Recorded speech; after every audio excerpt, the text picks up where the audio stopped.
This is Bishop Hughes in the Diocese of Newark, and it is confirmation season. We do something quite wonderful with confirmation in our diocese. It happens in the most festive time of the year, during the great 50 days of Easter, where we are celebrating and continue to celebrate the resurrection of Jesus Christ. It happens at a time of year where churches have had the fullness of the program year to prepare people for confirmation, so they're not having to run, dash, quick, get them ready because the bishop is coming. They know that they're going to be doing it at this time of year, so there's a chance to prepare in an intentional, full, and practical kind of way for confirmation. And it also happens in a way in which we unify the diocese. The confirmations are spread around regions. Groups of churches gather together, and when people are confirmed, regardless of their age, if they're young or if they're older, if they're reaffirming their baptismal vows or being received into the Episcopal Church, whatever is happening, they're doing it with a large group of people, more than the people who would just be in your parish. And it helps open up this sense of being called to this next part of being a faithful person, being someone who has professed your faith publicly in front of family and friends and congregation and before God and before the bishop. It's a wonderful, joyful experience that we have together. I want to share with you just a little bit about something that happened in confirmation retreat this year that I would say in my 5th year of being with you and in my 5th year of doing confirmation retreats, though we have 1 year where we were off because of pandemic.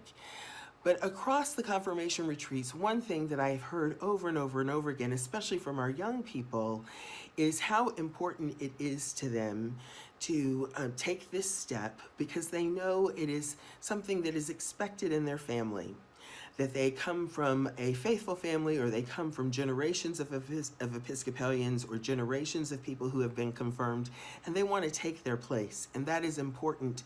And I'm so delighted that so many of our young folks have family around them that are modeling something for them that gives them a sense of how to grow into their faith. This year's group is a very different group. It reminds us that the world is changing and the church has got to change with the world. In all of my meetings with them during the retreat this year, I had fewer than 5 people say to me that they wanted to be confirmed because it is something that happens in their family.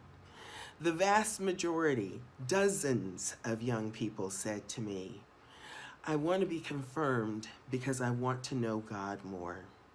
Or I want to be confirmed because I want to take my place in the church. This place has been very important to me, and I want to take more of a responsible role in the church. Those are very different responses. It doesn't make previous responses wrong, but it is a change, and it means that we have to change with it. When these folks are confirmed, again, regardless of age, they're going to truly need us to support them in their desire to know God more and to take their place in the church.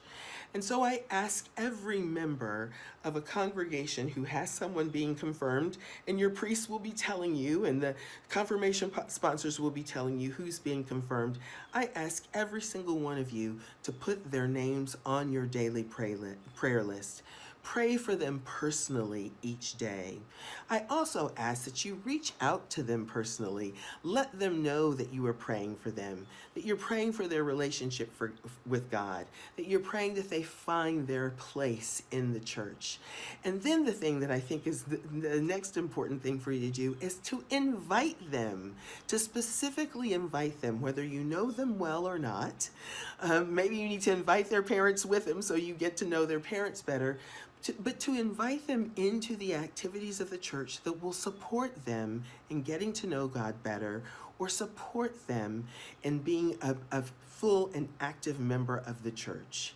Our tendency is to diminish people who are new or diminish people who are young, to put them into low responsibility areas of the church. That's not what these confirmands are asking for. They are saying, I am a person of faith. I want that faith to grow deeper, and I want to find my place in the church. So it is on all of us to change, to open our arms, welcome them into the church, and welcome them fully. Help them find that deeper faith and help them find their place in our church.